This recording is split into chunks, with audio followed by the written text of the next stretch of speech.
Returning viewers, this is another video where I'm trying to use up my janky ice. I'm going to have myself a drink and we're going to talk about YouTube surveys, because I just got one. And you know,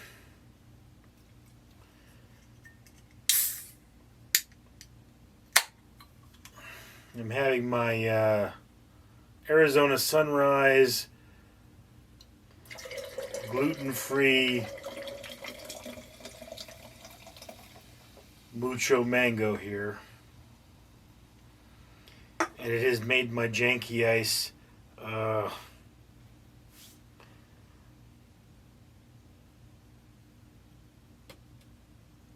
yellow.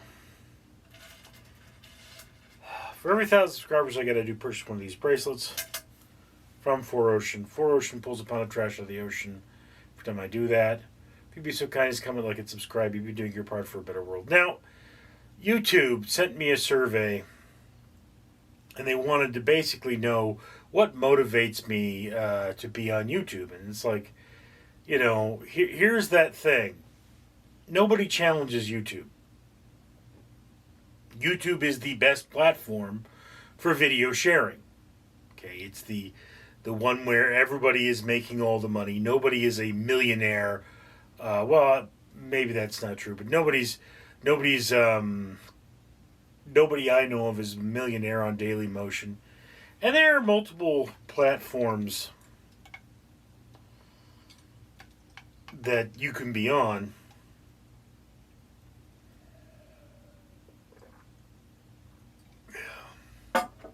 Yeah. Arizona really humped the bunk with this one. It's got stuff in it. But you know, it's one of those things that I just was taking the survey, and at a certain point I just disengaged. You know, it was very hard for me to pay attention to what I was reading, because I know YouTube doesn't care. You know, we creators have been saying, don't make it harder to make money on YouTube. And YouTube keeps making it harder to make money on YouTube. And I mean, with this channel, what I basically should probably do, what is an option, is to wait till I have the right number of subscribers, and then, you know, go and find a company who will fill in the rest.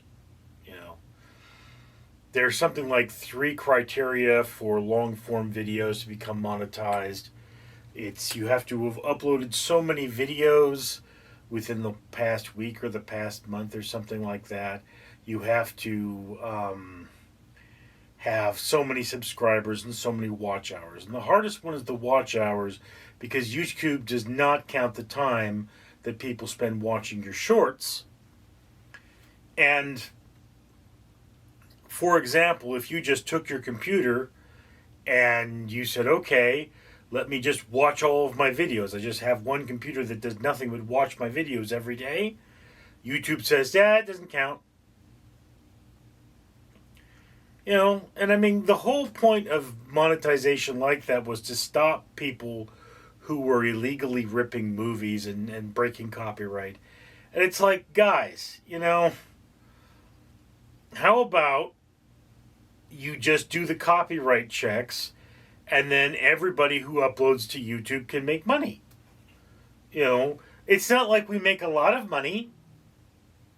You know, I think it's possible, based on the numbers, that this channel, as I'm filming this channel could have made $20 in the last 30 days.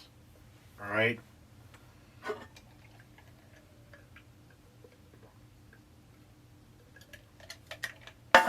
My main channel, the one that's monetized and has the most subscribers, I review movies.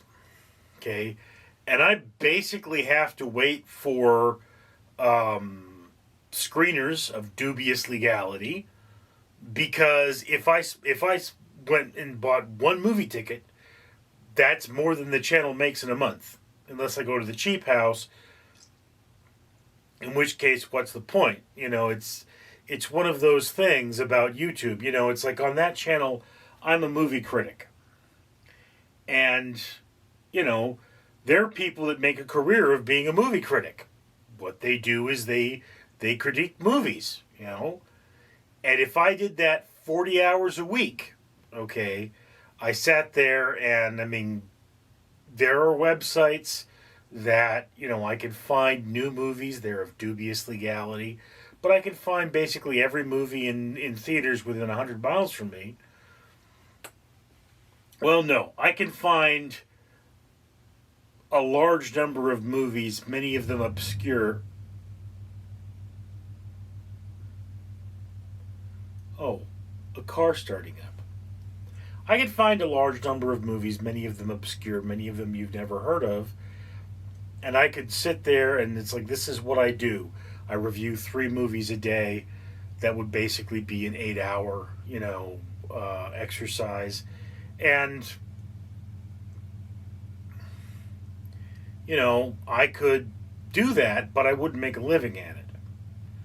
And it's just one of those things that the problem with YouTube in general is the proportion of work to the amount of money you make. They say, well, make better content. And I've had a lot of people go, you should include clips in your movies. Yeah, I don't do that for a reason, dingus. It takes time. People can copyright claim them. And the most successful YouTuber who reviews movies doesn't normally do that. Now, granted, he has his style, and that style is very effective, but it's one of those things, like, at one point in my life, I could call myself a cartoonist, all right? Now, I could tell you that if you went up and said, Richard, I'm going to give you $20 to draw a cartoon today, I would probably say, you know what, dude, it's not worth it. My equipment's not set up. If you said, I will give you $100 to film or to draw a cartoon today, I will say, okay, I could make something happen. But really, it's like I don't know where most of my equipment is. It's all in boxes somewhere. My drafting desk has been destroyed. I have to put it back together, and when I do, I'm going to have to just get all my computers set up there, and there's a whole lot of work between here and there. And it's like, yeah, I could go back to being a cartoonist, well, in short order, less than a week. But I can't make a living at being a cartoonist. No one's hiring me for jobs, and nobody's, soliciting my work. So it's one of those things, is like I could do all kinds of art-related things, but it's the making money part. It's like, yeah, I'm on Blogger. I've got 6 blogs. 4 of them are currently updating, and 3 of them are updated almost a year in advance. One of them is more than a year, but 2 of them are just under a year. Less than 30 days under a year. So I'm pushing at this, and it's like, yes, if you just push a little harder, you get to the point where it's like we're at this sort of BAM stage. But if I could spend a year working on one of my YouTube channels and doing nothing but pushing that content, after a year, it's probably not even going to be monetized if it's one that's not monetized. And, even if it were monetized, I'm not going to make any money. There was a guy who made his primary living as a cartoonist, and his thing was he had a webcomic that was his. He took on side projects as well, but primarily the webcomic. And he got something like 50,000 hits a day. Then he had an existential crisis when he realized he was being, non-politically correct. So he started writing comics that were super politically correct. Which, one of the jokes I've made in the past is, an editor goes to a cartoonist, says, "I want you to write a comic that is non-offensive to anyone," and the cartoonist takes a white piece of paper, a blank sheet of paper, and hands it to the editor, and the editor says, "Damn Skippy, I'm gonna publish this," and he just, he takes it down to the editing room and he writes on it, "Cartoon that offends no one," and he slaps it down on the desks, and one of the other editors says, "Why does the paper have to be white?" That's the world we live in.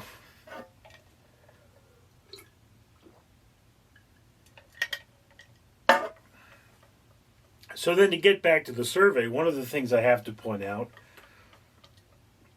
if I were really industrious, I could have made like 3 YouTube shorts instead of taking that survey. So YouTube's not exactly, I mean, I get it, they need my feedback, but it's not exactly conducive to this high output world. And one of the things I've been constantly asking myself at this point is it even possible for me to produce what I want to produce? The whole YouTube short thing, it really increases the amount of work I do with very little reward, save for the very fact that I'm pretty sure that's what's giving me the views. On this channel, every now and again, one of my YouTube shorts gets 500 views. But people mistake YouTube shorts for being YouTube videos, and their creators like, yeah, let me make a YouTube short. And it's like, I remember once I made a long form video review of a movie, and I made a short. And the short did much better in terms of views, but the short didn't make me any money. So, these YouTube shorts, they might get 500 views, but for one thing, YouTube doesn't say, all right, well, this is a minute long short, you got 500 views and they were each 30 seconds. That's, 250 minutes towards your monetization. No, YouTube shorts are a completely different animal in terms of monetization. And secondly, you just can't make the same amount of money off shorts. It's very hard. And I've seen there are channels out there that they're there to advertise for something. They're typically, my pants fell off.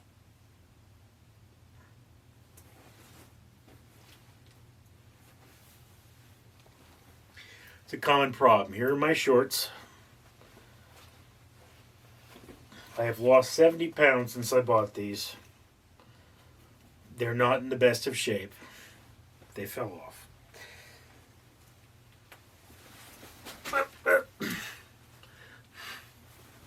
And yet I'm still fat. Anyway, so it's one of those things. YouTube's like, we're giving you new medias with which you can make money. And the answer is, I have a receipt in my pocket. And the answer is, no, you're giving us new media forms with which we cannot make money.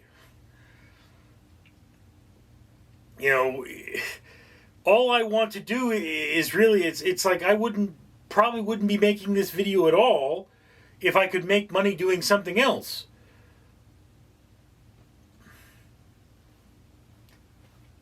I mean, if I had the option of making 5,000 YouTube shorts and making nothing, or making $5 and doing a long form video, that's what I'm going to do. It's just one of those things that YouTube is YouTube because nobody can challenge YouTube. They could do whatever they want. It's not, we don't live in a world where it's like, well, I could just go over to Instagram and say, well, Instagram, it's a lot harder to make money. It's a much more difficult system. There's supposedly you could make a living as a Twitterer,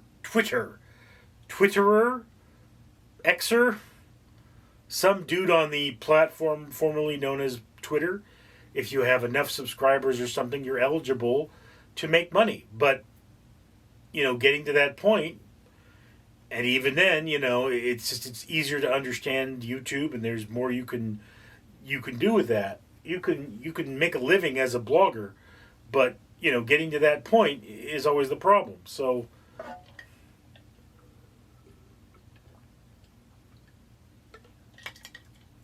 I mean, almost everybody nowadays has more than one job, at least that I know.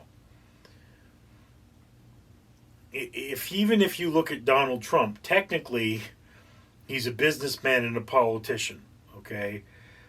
Don't know if he's all that good at either, but the man was president, so he convinced a lot of people. But even if you look at the big stars,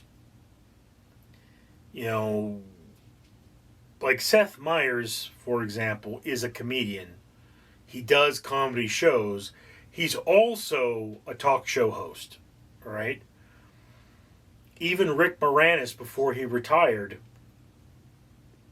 had more than one title that he could claim. So the big people, when you're big enough, you have more than one job. Everybody has, like, they will pay you to do this and it's worth the money. There are people sort of in the middle. Well, I mean, there are people on the top that, I'm pretty sure George Lucas only has one job, or one thing he would think of, but people in the middle, I'm sure there are a lot of people where it's like, yeah, this dude's just a plumber and he's not doing YouTube, or he's not, doing Uber Eats or whatever. And I'm pretty sure my lawyer doesn't go and show up at the swap meet every weekend to try and hawk some jewelry. That's just one of those things, is that people in the general middle are probably more likely to have a singular income and everything else is a hobby. I mean, it's like you could call YouTube my hobby because I'm not making a decent income from it, or any kind of real income from it. But I mean, it's like I could go fishing, and I could even sell fish if I went fishing. Yeah, it's like, yeah, you went out there, you caught 9 fish, you sold 2 of them for $1. You could call that a side hustle, but it's not a good one. But people on the bottom, I know almost nobody has one job on the bottom.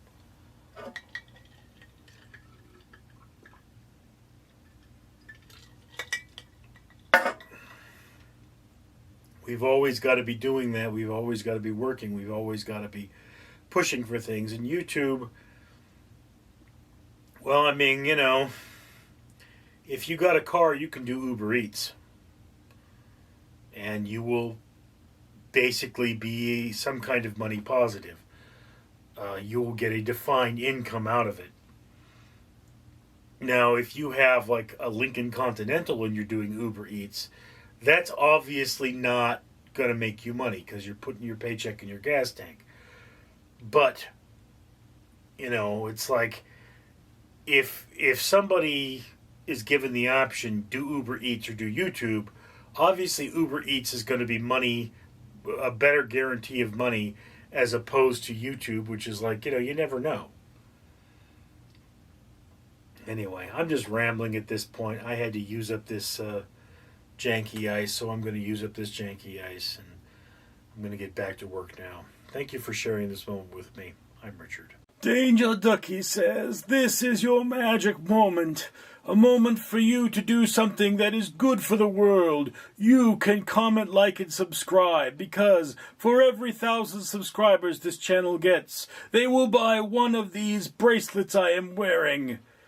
Each one of these bracelets I am wearing means that one pound of trash will be removed from the ocean.